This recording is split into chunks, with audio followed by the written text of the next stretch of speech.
కూలీలు అలాగే రైతులు 50 మంది కూడా ఈ కార్పొరేషన్ లో మా 7 పంచాయతీలు విలీనం చేయొద్దని, మీరు చేసుకుంటే మీరు కొత్తగూడాన్ని పాలించని కార్పొరేషన్ చేసుకోండి, మాకు ఎటువంటి అభ్యంతరం లేదని తెలియజేయడానికి వచ్చిన మీ అందరికీ కూడా పేరు పేరున నమస్కారాలు తెలియజేస్తూ, మన పోరాటం ఇవ్వాలే కాదు ఐలే గారు శ్రీకారం చుట్టినటువంటి ఈ పోరాటం మన పెద్ద ఎత్తున కలెక్టర్ గారి దగ్గర కూడా పోవడం అనేది జరిగింది.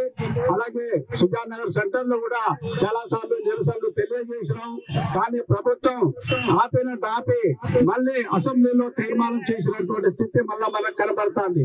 అందుగురించి ఈ రోజున 100 రోజులు కూలీలందరూ కూడా రేపు కనుక కార్పొరేషన్ వస్తే మాకు కూలీలు దొరకవు, ఇప్పటికే వలసలు పోతున్నటువంటి వాళ్ళకి 100 రోజుల పనితోటి ఎవరి గ్రామాల్లో వాళ్ళు ఉండాలని చెప్పినటువంటి దాన్ని మళ్ళీ మనల్ని మన గ్రామం నుంచి వదిలిపెట్టి బయటకు పోయేటువంటి స్థితిని ఈ ప్రభుత్వం కల్పిస్తున్నటువంటి స్థితి కనపడుతుంది.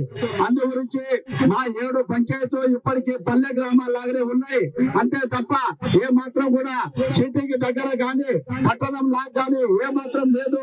ఈ సుజాత్ నగర్ మీద కనపడే ఈ 4 బిల్డింగ్లు నిర్వహిస్తే వీళ్ళంత పచ్చి పల్లెటూళ్ళు అని చెప్పేసి వీళ్ళు మీరు విలీనం చేయకూడదు. మరిన్ని వీడియోస్ కోసం ఛానల్ ని సబ్స్క్రైబ్ చేయండి. లేటెస్ట్ అప్డేట్స్ కోసం వాట్సాప్ ఛానల్ ని ఫాలో అవ్వండి. ఆ లింక్ డిస్క్రిప్షన్ లో ఉంది.